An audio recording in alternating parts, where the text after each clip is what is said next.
ఆ, ఓకే. ఏమండి KA Paul గారు, ఇప్పుడు అక్కడ జరిగింది హత్యో లేదా యాక్సిడెంటో ఇంకా ప్రాథమికంగా నిర్ధారణ కాలేదు. కానీ మీరు ప్రజలను రెచ్చగొట్టే వ్యాఖ్యలు చేస్తే కనుక మీరు అన్నట్టుగానే కాల్ డేటా తీయాల్సి వస్తుంది. మీరు జార్జ్ సోరోస్తో చేతులు కలిపి భారతదేశాన్ని నాశనం చేయడానికి వచ్చారు భారతదేశానికి అని చెప్పి మేము అందరం మీ మీద ఆరోపణలు చేయాల్సి వస్తుంది. ఆల్రెడీ చేస్తాం కూడా.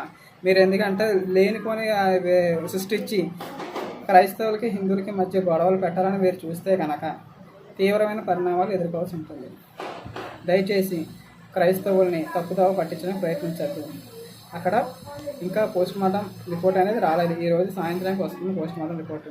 ప్రాథమిక దర్యాప్తులు జరిగిన తర్వాత ఎవరు అయితే దోషులు ఉంటారో వాళ్ళని ఖచ్చితంగా గవర్నమెంట్ శిక్షిస్తుంది.